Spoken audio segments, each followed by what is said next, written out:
มึงเพิ่งเดินขึ้นมา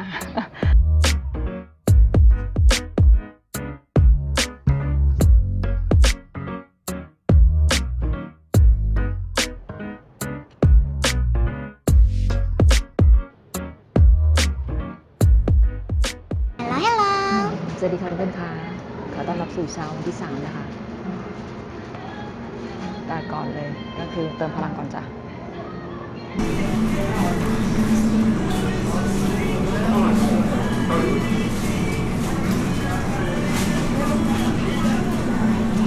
เพลงนี้เป็นเพลงเกาหลีเพลงแรกนะคะที่รู้จัก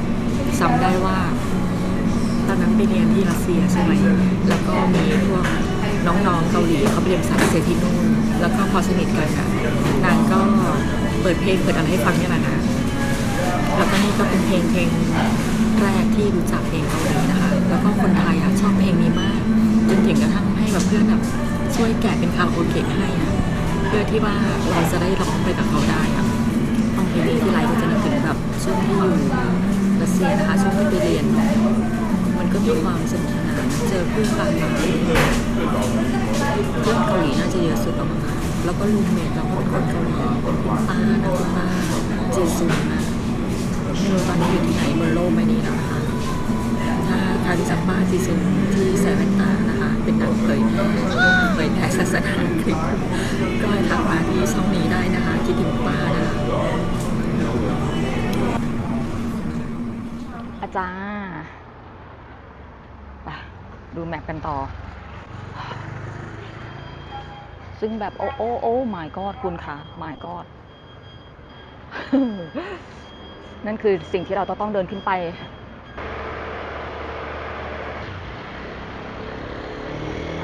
ดีคุณ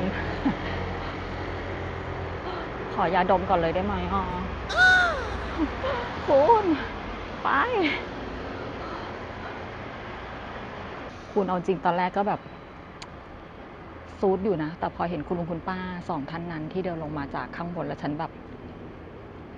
ฉันจะท้อไม่ได้ฉันต้องดึงหน้าว่าฉันไหวเวลาตั้งแมปลืมตั้งว่าให้เป็นแบบ easiest route นะคะไม่ใช่ fastest route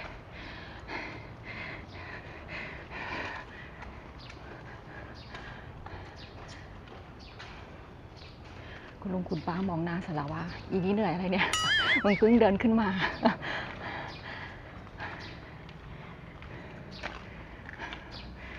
แต่คิดถึงข้อดีอย่างหนึ่งได้เลยนะคะว่าถ้ามีเมืองแบบที่เป็นขึ้นเขาอย่างนี้นะคุณจะเหมือนได้ออกกำลังกายโดยธรรมชาติไปทุกวันเลยจ้ะโดยไม่ต้องไปเข้ายิมเลยเพราะว่าหน้าขาคุณจะแบบแข็งแรงมาก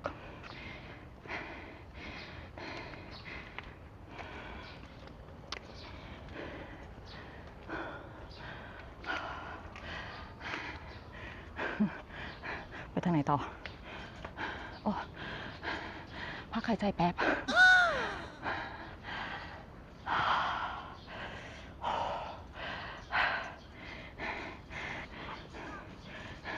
สวยดีค่ะทุกที่ไปเนาะมันมีกิมมิคของความน่ารักอยู่ในทุกมุมเลยค่ะไปอีกนิดนึงจะถึงแล้วสู้ๆ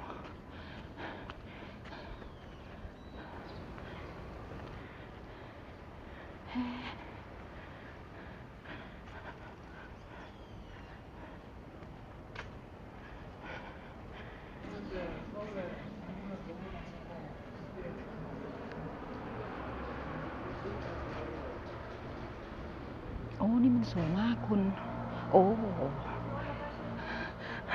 คำซ้ำดีนะ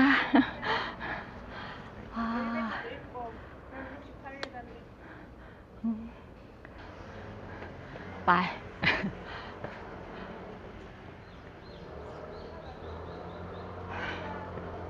นี่นะคะมาถึงแล้วจ้า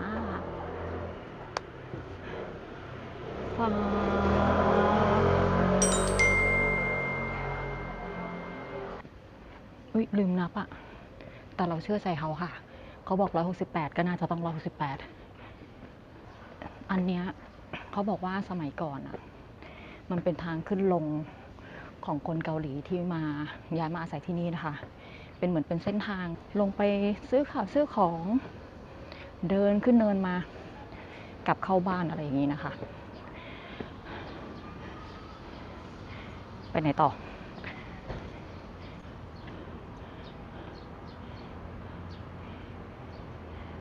จบแค่นี้เหรอคะอ๋อนู่นไงเธอเมื่อกี้มันแค่เริ่มต้นนี่จ้ะ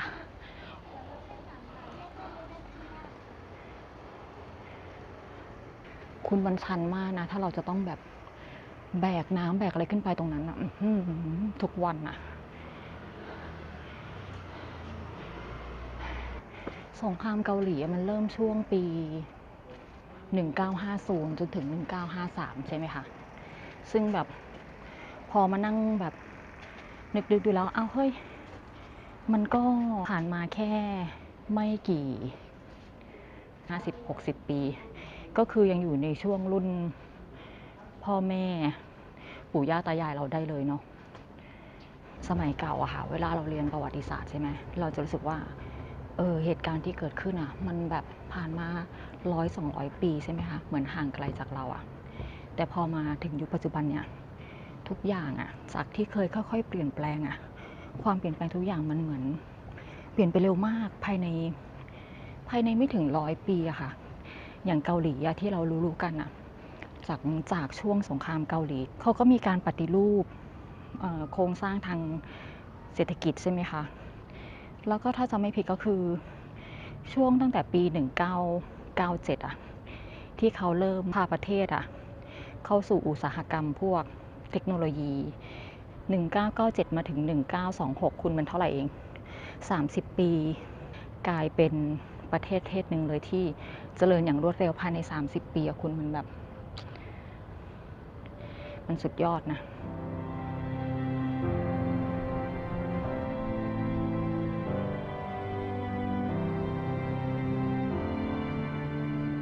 แล้วคุณในช่วงชีวิตของเราอะตอนนี้อะไรทุกอย่างมันเปลี่ยนไปอย่างรวดเร็วมากเลยนะคะอย่างยุคของสาเกิดมาในช่วงอารมณ์แบบคาบเกี่ยวระหว่างอนาล็อกใช่ไหมสมัยก่อนยังเป็นแบบโทรศัพท์จิ้มตอนนี้ก็มาเจอกับดิจิตอลนะคะซึ่งก็ต้องมีการก้าวตามให้ทันอ่ะเราก็ไม่อยากแก่ตัวไปเป็นแบบคนแก่ที่แบบอันนี้ไม่รู้ไม่ทำอ่ะไม่สนใจอะไรอย่างเงี้ยนะคะเพราะว่าชีวิตมันต้องอยู่คนเดียวคุณ มันไม่มีใครมาดูแลเราได้นะคะเขาถึงบอกว่ากฎของการอยู่รอดก็คือคุณต้องรู้จักปรับตัวค่ะไม่รู้ว่าเราจะอยู่จนถึงเห็นโลกที่เป็นแบบไหนนะคะมันจะ Amazing เหมือนในหนังฮอลลีวูดที่เราเคยดูหรือเปล่าไม่รู้อันนี้สวยจังเป็นแบบคาเฟ่แต่ปิดอยู่อุ้ย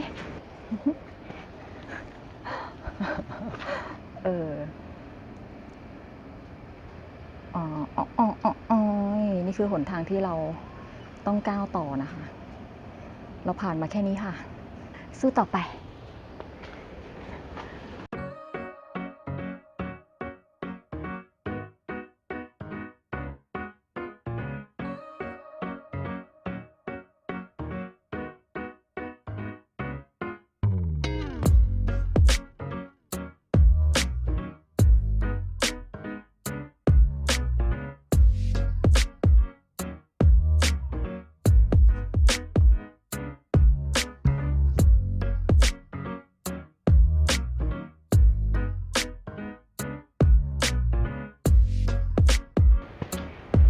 ไปถึงจุดข้างบนคุณมันไม่เหมือนหรอกจริงเพราะว่ามันจะมีจุดให้คุณแบบแวะเข้ามาระหว่างทางนี่เป็นสวนให้พักหายใจ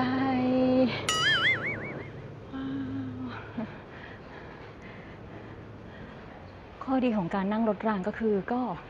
ไม่เหนื่อยค่ะแต่ถ้าคุณเดินขึ้นมานะมันก็จะเป็นอีกฟิลนึงนะคะเราไม่ได้เดินตลอด168 ขั้นนะมันมีจุดให้คุณแวะอันนี้คือจุดพักใจที่หนึ่งค่ะ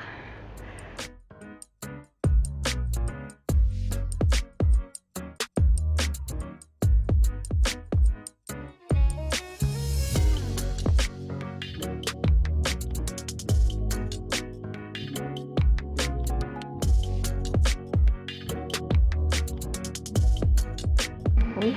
บ้านบางบ้านที่เขาทำดาดฟ้าเป็นจุดนั่งพักใจอะคุณมันดูเก๋ดีนะ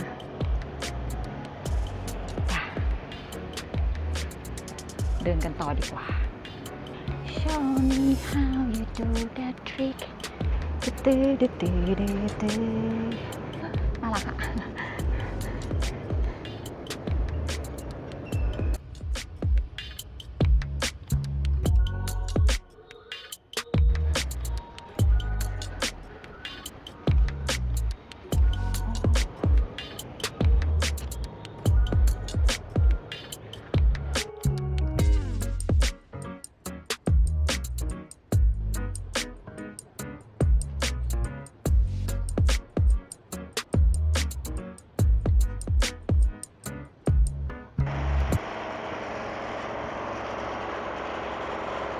ถึงแล้ว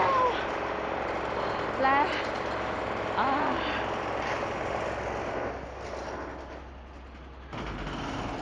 อ๋อ นี่ค่ะ พอเราขึ้นมาถึงจุดสูงสุดนะคะ คุณก็จะเห็นวิวของปูซาน นี่เลย ชมไปด้วยกัน โอ้ ลมเย็นมากจ้าตรงนี้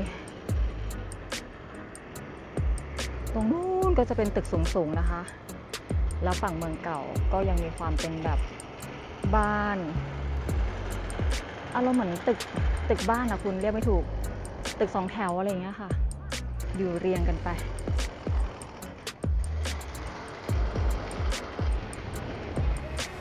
อันนั้นไม่แน่ใจว่าเป็นพื้นที่ส่วนบุคคลหรือเปล่า ตรงนี้นะคะเขาให้เข้าไปได้ไหมนะเป็น Village Garden นะคะ เป็นศาลเจ้า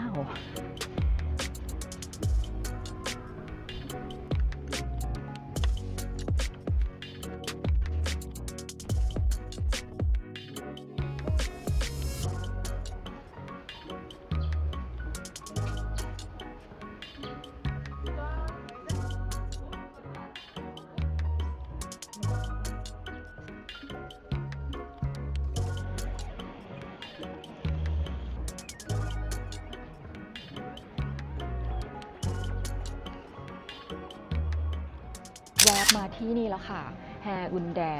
บลูไลน์พาร์คนะคะ ก็สาซื้อตั๋วนะตอนจองมันขึ้นว่า3 โมงครึ่งนะคะ แต่พอเมื่อกี้ไปคอนแทคเจ้าหน้าที่บอกว่าเธอจ๋าตั๋วเธอมัน4 โมงเย็นจ้ะซึ่งก็มีเวลาอีก1 ชั่วโมงนะคะ ก็เดี๋ยวเราลองเดินหาอะไรทำแถวๆนี้ก่อนเนาะ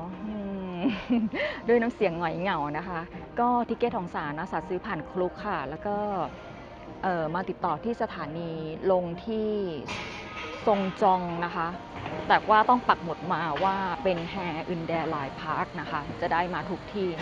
เดินมาจากทางรถเมล์ก็เดินมานี่เลยค่ะ ตรงนี้จะเป็นที่ที่คุณเข้าไปติดต่อเจ้าหน้าที่นะคะ พอถามว่าจะต้องเอาทิเก็ตยังไงเขาก็จิ้มไปตรงเวลาในลิงก์ที่เขาส่งมาให้เลยค่ะ มันก็ขึ้นเป็นตั๋วแบบ e-ticket มาให้นะแล้วก็เก็ต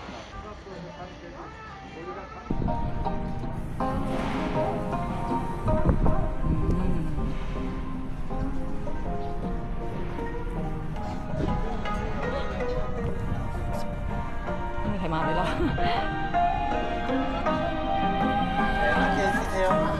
Thank you มาสแตนบายก่อนครึ่งชั่วโมงนะจ๊ะก็มีทิเก็ตก็โชว์หน้าแคปจอให้เขาได้เลยค่ะ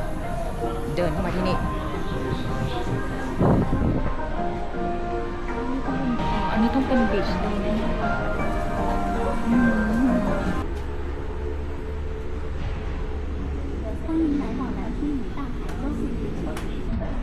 เดี๋ยวนั่งรอเวลาค่ะอีกครึ่งชั่วโมงเนี่ยจะพยายามวิ่งไปแถวหน้าให้ได้ สู้ค่ะ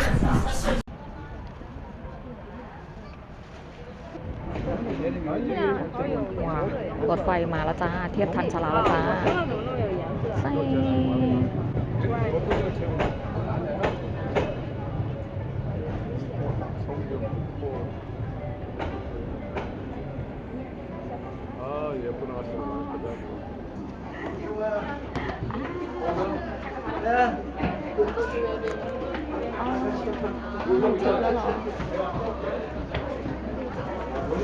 อ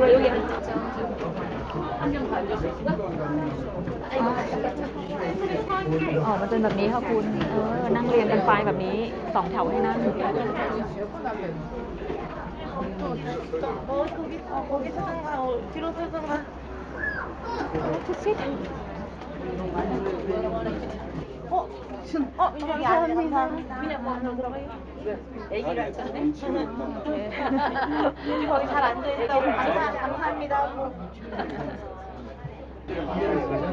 ี่นั่งแบบนี้ไม่ได้เยอะนะคะมีแค่2 ที่ 2 แถวเนาะแล้วก็ด้านหลังเป็นยืนแบบนี้จ้ะออกเดินทางจ้ะ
เมื่อกี้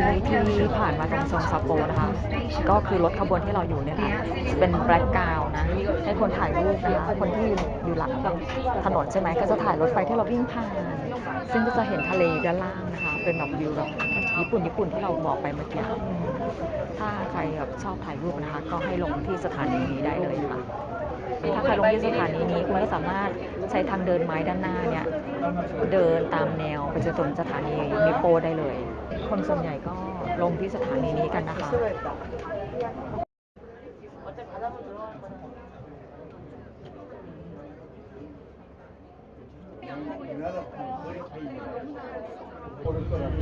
ไกลๆตรงนั้นนะคะที่เห็นเป็นปั๊มอาคารสีแดงอ่ะ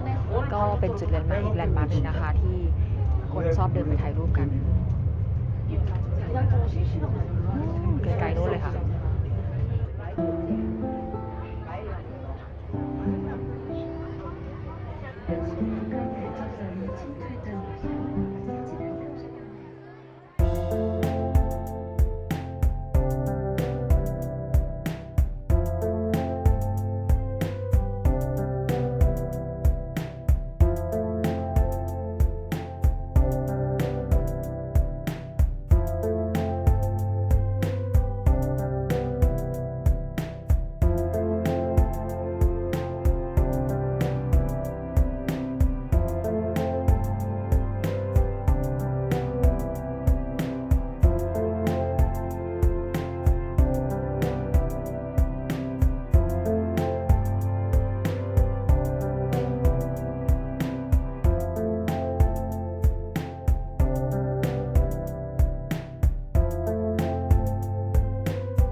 จบค่ะ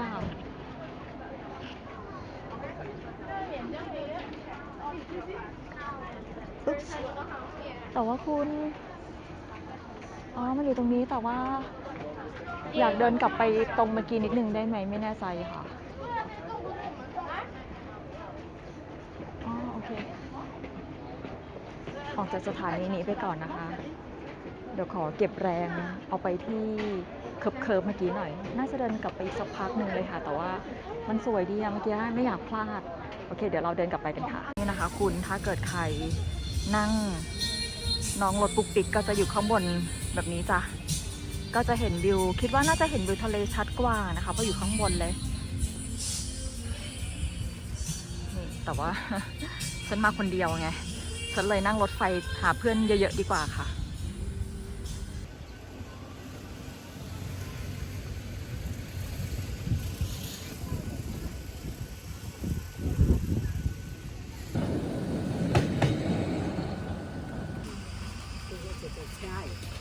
นี่เหรอ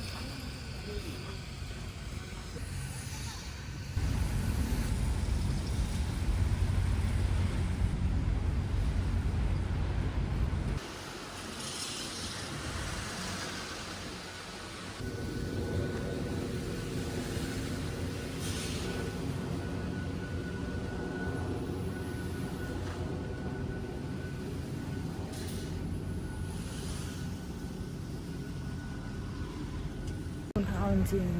ๆมันก็อีก2 สถานีนะกว่าจะไปถึงที่ตรงนั้นน่ะแล้วสารภาพเลยว่าเริ่มรู้สึกหิวแล้วอะไอ้แล้วเมื่อกี้ได้ดันเอาช็อกโกแลตออกจากกระเป๋าปะโถเก็บลมหายใจไว้ค่ะคึบ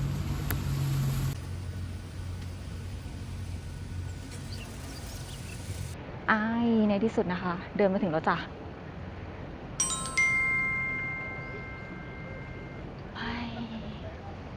ที่นี่เปิด7 โมงเช้าถึง3 ทุ่มนะคะ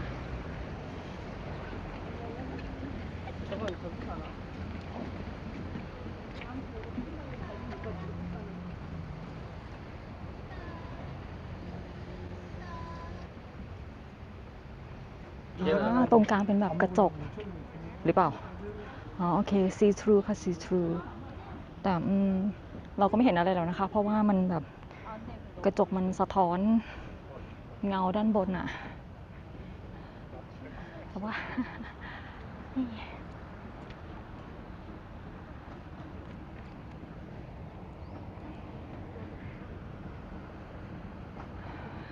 นี่ค่ะ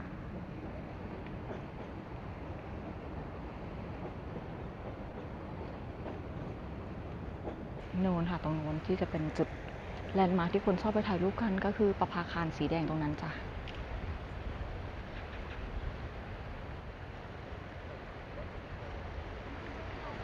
แต่ละสถานีก็คือมีทางเดินให้คุณเดินลงไปสัมผัสธรรมชาติใกล้ๆได้เลยนะคะจริงๆไม่จำเป็นต้องเป็นคนที่นั่งรถไฟเท่านั้นนะเขาจะมีทางเดินแยกออกจากชานชาลาค่ะฉะนั้นคนที่อาศัยอยู่หรือว่าพักอยู่แถวๆแฮอุนแดนะคะคุณลองเดินมาได้เรื่อยๆเลยค่ะเลือกช่วงที่อากาศไม่ร้อนมากก็ได้แบบช่วงประมาณ5 โมงเย็นอะไรแบบนี้ค่ะอันนี้ก็เป็นฟีลอารมณ์เหมือนที่ตรง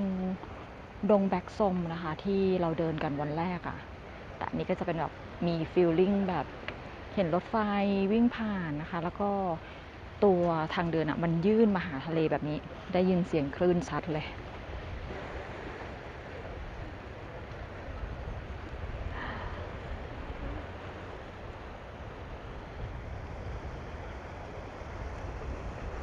โกลเด้นอาวหรืออะไรจ๊ะ นาแบบ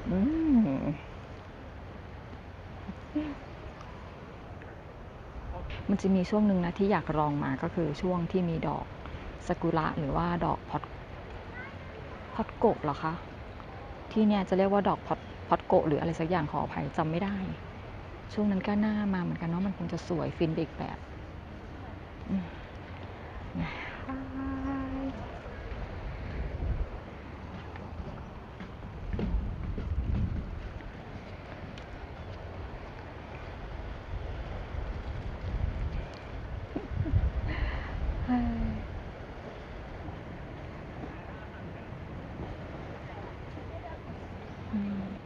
รเหนื่อยล้าแล้ว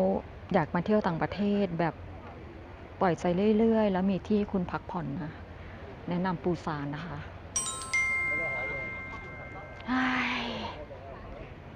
อยากอยู่ต่ออีกสักวัน2 วันนะคะไปเดี๋ยวเราเดินกลับไปที่ตัวเมืองกันค่ะ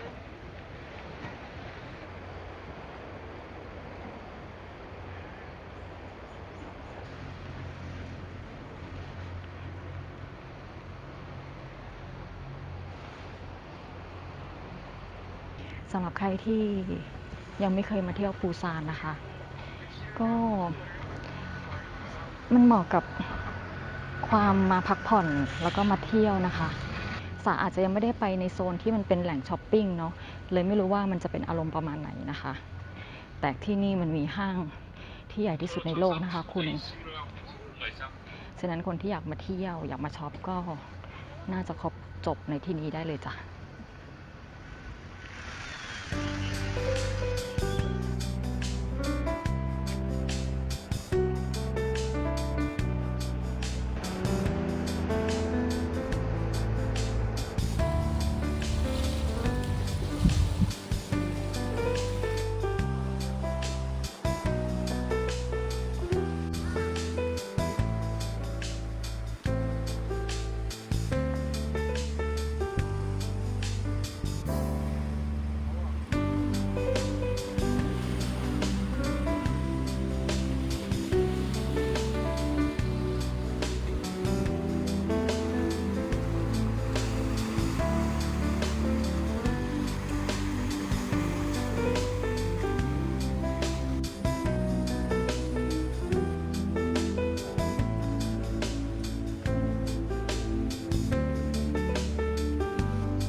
หิวระหว่างทางค่ะ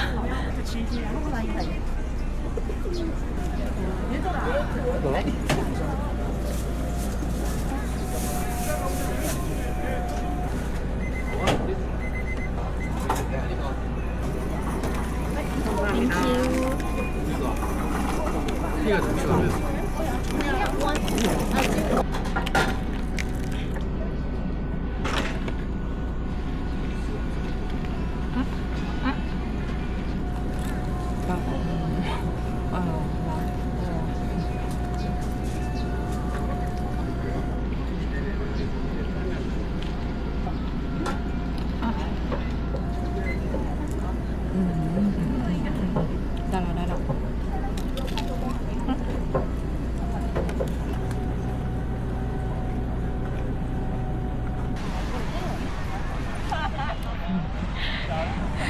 ช่วงเย็นแล้วนะคะวันนี้วันสุดท้ายที่จะอยู่ที่ปูซานแล้วเลยอยากมาที่หาดแห่อุนไดอีกครั้งหนึ่งนะคะเอาละค่ะทุกคนค่ะวันนี้เราลากันที่นี่เลยแล้วกันนะคะจบทริปปูซานอย่างมีความสุขแล้วไว้เจอกันใหม่ในทริปหน้านะคะขอให้ทุกคนได้ออกมาเที่ยวอย่างที่ตั้งใจไว้แล้วก็มีสุขภาพที่แข็งแรงนะคะมีความสุขในทุกๆวันเลยแล้วเจอกันใหม่โอกาสหน้าค่ะบ๊ายบาย